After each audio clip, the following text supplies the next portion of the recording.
ओम सादर नमस्ते जी। आप सबका हार्दिक स्वागत है हमारे चैनल RA2RA में। आइए हम अपने वैदिक कक्षा को फिर से आरंभ करते हैं और आज का हमारा विषय रहेगा ऋषियों की नालायक संतानों की काली करतूतें। अर्थात हमारा आज का विषय है ऋषियों की नालायक संतानों की काली करतूतें। जब हम इस विषय का आरंभ करते हैं तो सबसे पहले हम ये जान लेते हैं और ये समझ लेते हैं कि लगभग आज से 5000 साल पहले जब महाभारत काल था तो उसमें जो युद्ध हुआ उसमें असंख्य ऋषियों की डेथ हुई, यानी कि मृत्यु को प्राप्त हुए, और सारे ही विद्वान जो वैदिक थे अधिकांश तौर पे समाप्त हो गए। उसके बाद यह व्यवस्थाएं धीरे धीरे आगे चलती गई, क्योंकि समय किसी के कारण नहीं रुकता, ना ही समय को कोई रोक सकता है। महाभारत काल बीता तो उसके बाद जब ये सत्ताएं ऋषियों की नालायक संतानों के हाथ में आई तो उन्होंने भारतीय समाज से इस व्यवस्था को संसार में फैलाया।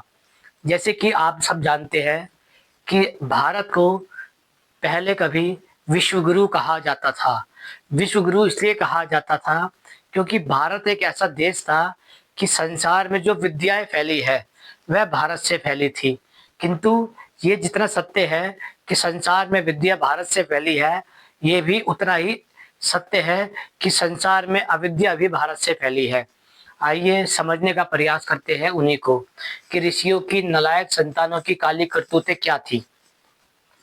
जब हम इस विषय को आरंभ करते हैं तो सबसे पहले हम ये समझ लेते हैं कि जो तथाकथित संतानें हैं, जो आज अपने आप को ऋषियों की संतानें कह रही है, वैसे तो ये मुख्य रूप में ऋषियों की संतानें नहीं है, लेकिन जब इन्होंने इस बात को समाज पे सिद्ध कर दिया कि हम ऋषियों की संतानें हैं, तो लोगों ने भी इनको ऋषियों की संतानें समझना आरंभ कर दिया।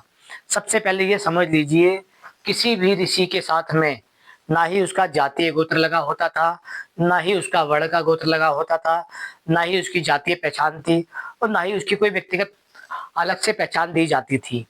चाहे वह शिष्य हो, गुरु हो, आचार्य हो, इनमें से किसी भी व्यक्ति के साथ में उसका उपनाम की पहचान नहीं लगी होती थी।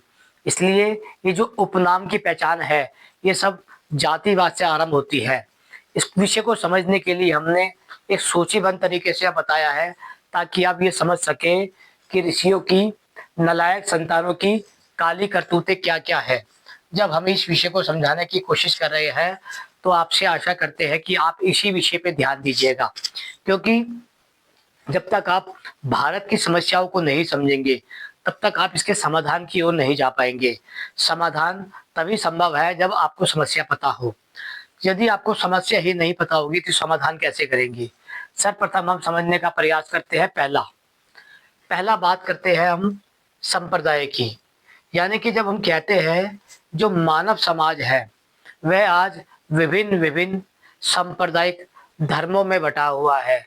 जैसे कोई अपने आप को हिंदू कहता है, कोई मुस्लिम कहता है, कोई सिख कहता है, कोई बौद्ध कहता है, कोई जैन कहता है। ये अनेक प्रकार के जो सांप्रदायिक धर्म है, इन सब की नींव रखी गई है। उसे कहते हैं मानव समाज को संप्रदाय में बांटना। यानी कि इन नालायक संतानों ने सबसे पहले ऋषियों की आर्य संतानों को संप्रदायों में बांटा। इन्होंने 4 संप्रदाय बनाए, जिसमें शैव संप्रदाय आता है, शाक्त संप्रदाय आता है, वैष्णव संप्रदाय आता है और स्मार्त संप्रदाय आता है। जब मानव समाज को इन 4 संप्रदायों में बांटा गया तो इनमें मुख्य रूप से 2 संप्रदाय शाकाहारी है और 2 संप्रदाय मांसाहारी और नशाखोरी वाले हैं। यानी कि उन्होंने ऋषियों की संतानों को 2 भागों में बांट दिया। पहला है अभक्ष्यवादी और दूसरा है भक्ष्यवादी। क्या खाने योग्य नहीं है वह उसे भी खा रहे थे, और क्या खाने योग्य है वह उसे तो खाते ही थे। यानी कि संसार में जो आज हम कहते हैं कि संसार में मांसाहार बढ़ गया है, मांसाहार फैल गया है, तो वह सब भारत की ही देन है कि भारत से वह अनेक अनेक देशों में गया है। इसका आधार क्या है? इसका आधार आपको शाक्त संप्रदाय के ग्रंथों में मिल जाएगा। यानी कि समाज को सर्वप्रथम बांटने का जो अपराध कर्म किया है वह शैव संप्रदाय, शाक्त संप्रदाय, वैष्णव संप्रदाय और स्मार्त संप्रदाय के ब्राह्मणों ने किया है, जिसे हम पौराणिक ब्राह्मण समाज कह सकते हैं। जब आप इस विषय को समझते हैं तो आपको ये और समझ लेना चाहिए कि भारत में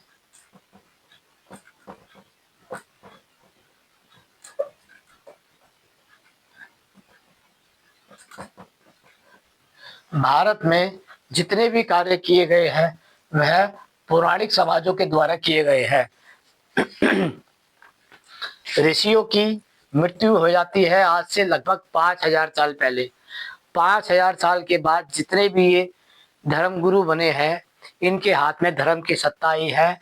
तो इन्होंने सबसे पहले मानव संप्रदाय को बांटा है 4 संप्रदाय में: शैव संप्रदाय, शाक्त संप्रदाय, वैष्णव संप्रदाय और स्मार्त संप्रदाय।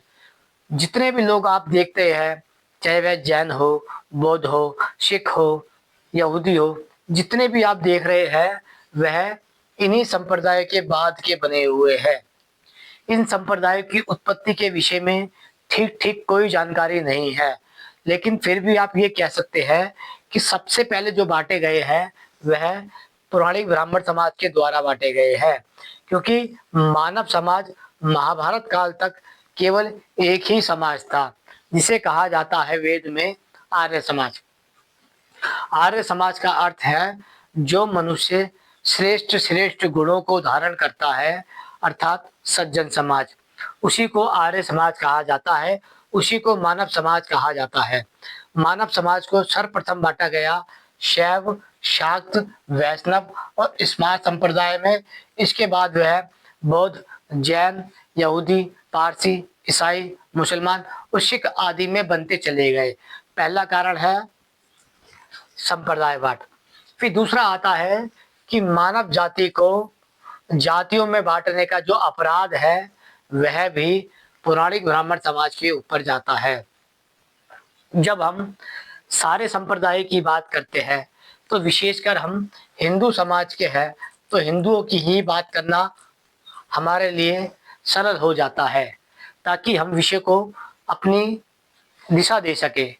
जब हम कहते हैं मानव समाज को सर्वप्रथम जातियों में बांटा गया, तो पौराणिक ब्राह्मण समाज ने हमें 5 जातियों में बांटा, यानी कि ब्राह्मण जाति, क्षत्रिय जाति, वैश्य जाति, दलित जाति और अछूत जाति। ये 5 जातियों को पौराणिक ब्राह्मण समाज के द्वारा बांटा गया, जिनमें 3 मुख्य जाति रखी गई: ब्राह्मण जाति, क्षत्रिय जाति, वैश्य जाति, और 2 दलित और अछूत जाति को रखा गया। इसका अपराध कर्म किसे जाता है? पौराणिक ब्राह्मण समाज को। फिर आता है तीसरा कि मानव समाज को अनेकेश्वरवाद में किसने बांटा?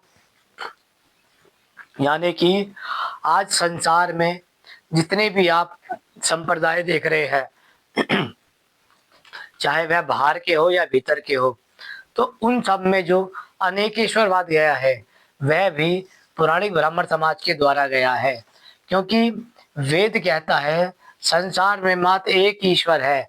उन्होंने एक ईश्वर के स्थान पे ब्रह्मा को खड़ा किया, विष्णु जी को खड़ा किया, शिव जी को खड़ा किया, सरस्वती को खड़ा किया, लक्ष्मी को खड़ा किया, पार्वती को खड़ा किया। जब इस संप्रदाय के लोगों ने इन देवी देवताओं को खड़ा किया, तो फिर अनेक अनेक संप्रदाय के लोगों ने भी अपने अपने देवी देवताओं को खड़ा कर लिया। लेकिन पहली बात यहाँ से आरंभ हुई कि बांटना यहाँ से आरंभ हुआ और ये अनेक संप्रदायों में बढ़ते चले गए। फिर आता है चौथा विषय कि मानव समाज को ईश्वर से पृथक किसने किया? तब भी यह अपराध किया है पौराणिक ब्राह्मण समाज ने। उन्होंने राम के नाम पे, कृष्ण के नाम पे, हनुमान के नाम पे, खाटू श्याम के नाम पे, साई के नाम पे, ब्रह्मा, शिव, विष्णु, सरस्वती, लक्ष्मी और पार्वती आदि के नाम पर ऐसे अनेक देवी देवता खड़े कर दिए, जिससे लोग ईश्वर से दूर होते चले गए। यानी कि मानव समाज को ईश्वर से पृथक करने का अपराध भी पौराणिक ब्राह्मण समाज ने किया है। फिर आता है पांचवा कि मानव समाज को जो कर्म फल व्यवस्थाएं है उससे किसने भटकाया है? तो हम यही कहेंगे कि उसको भटकाने का श्रेय भी जो जाता है वह पौराणिक ब्राह्मण समाज को जाता है। इस घोर अपराध का कारण भी पौराणिक ब्राह्मण समाज है। पुरानी ब्राह्मण समाज ने सर्व समाज में ये फैलाया, जो ब्रह्मा जी देव की शरण में जाता है, जो विष्णु जी की शरण में जाता है, जो शिव, सरस्वती, लक्ष्मी, पार्वती, राम, कृष्ण, हनुमान, खाटू साई या गंगा नदी की शरण में जाता है, वह सब लोग अपने पापों से मुक्त हो जाते हैं। वह सब अपने अपराध कर्म करने के बाद भी दंड नहीं पाते। इसलिए उन्होंने कहा, जो लोग इनको आस्था रखते हैं, चाहे वह कितने भी अपराधी हो, वह स्वर्ग में जाते हैं, और वह जो नहीं अपराध करते, जो आस्था नहीं रखते हैं, वह नरक में जाते हैं। स्वर्ग नरक का डर और लालच देकर उन्होंने मनुष्य समाज से कर्मफल व्यवस्था को नष्ट किया। जब यहाँ से कर्मफल व्यवस्था नष्ट हो गई, तो अनेक संप्रदाय जो बने, वहां पर भी कर्मफल व्यवस्था नष्ट होती चली गई। फिर आता है कि मानव समाज को गुरुकुल से वंचित करना, यानी कि पुरानी ब्राह्मण समाज ने मानव समाज को गुरुकुलों से यानी कि विद्या से वंचित कर दिया। उन्होंने उन्हें मंदिर, तीर्थ और पंडालों का शिकार बना दिया, जिसके कारण वह गुरुकुल से वंचित हो गए। और उन्होंने ये जातीय नियम बना दिया कि गुरुकुल के अंदर केवल जाति के ही बच्चे पढ़ सकते हैं, दूसरी जाति के बच्चे नहीं पढ़ सकते। फिर आता है समाज को, मानव समाज को पाखंडाले में फंसाने का काम भी पुरानी ब्राह्मण समाज ने किया है। उन्होंने मठों के नाम पे, आश्रमों के नाम पे, अखाड़ों के नाम पे, मंदिर, तीर्थ और पंडालों के नाम पर मनुष्य को पाखंडालों में फंसाया रखा, जिससे वह अपना पाखंड फैला सके और समाज को नष्ट कर सके। फिर आता है मानव समाज में मांस भक्षण स्थापित किया, यानी कि यदि आपसे पूछा जाए कि सबसे पहले मनुष्य जाति में मांस भक्षण का निर्धारित कैसे हुआ, तो हम आपसे कहेंगे कि पौराणिक ब्राह्मण समाज ने ही वह मांसाहार आदि को स्थापित किया, क्योंकि उन्होंने कामाख्या, काली, दुर्गा, चंडमारी, मुनि आदि ऐसे कई कपोल कल्पित देवी देवताओं को खड़ा किया, जिसके नाम पर उन्होंने भारतीय समाज के अंदर मांसाहार को स्थापित कर दिया।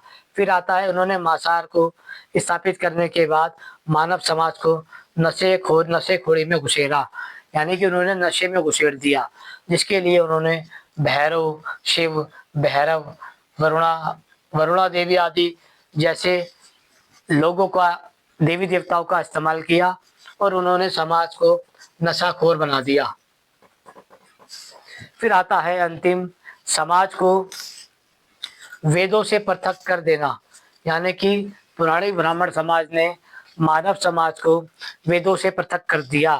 रामचरितमानस, भागवत कथाएं, पुराण और ब्रह्मसूत्र आदि जैसे मिथ्या कपोल कल्पित ग्रंथों को लिखा, जिससे मानव वेदों से वंचित हो जाए। वेदों से वंचित होने का अर्थ यही है कि जब मनुष्य ईश्वर की सत्य विद्या से कट जाता है, तो वह धीरे धीरे असत्य, पाखंड, मिथ्याचार में फंस जाता है। यानी कि भारतीय समाज को पूरी तरीके से बर्बाद करने में जिसका हाथ है, वह है पौराणिक ब्राह्मण समाज। पहला कारण है कि उनको उन्होंने संप्रदायों में बांटा, फिर उनको उन्होंने जातियों में बांटा, फिर उनको अनेश्वरवाद में बांटा, फिर उन्होंने ईश्वर से पृथक किया, फिर कर्मफल व्यवस्था से पृथक किया, फिर गुरुकुल से पृथक किया, फिर पाखंडालों में फंसाया, फिर मांस भक्षण करना सिखाया, फिर नशाखोरी करनी सिखाई, फिर वेदों से पृथक कर दिया। यानी कि पूरे भारतीय समाज को यदि किसी ने बर्बाद किया है, यदि किसी ने नष्ट किया है, यदि किसी ने गुलाम बनाया है, तो वह है पौराणिक ब्राह्मण समाज। इसको जब तक आप स्वीकार नहीं करेंगे, समझेंगे नहीं, तब तक आपको ये विषय समझ नहीं आएगा। इसलिए जब हम कहते हैं कि भारत की बर्बादी का एक मात्र कारण क्या है, तो वह है भारत का पौराणिक ब्राह्मण समाज। यानी कि उन्होंने पूरे भारतीय समाज को नष्ट कर दिया। नष्ट करने का आधार क्या है? वह है आस्थावाद।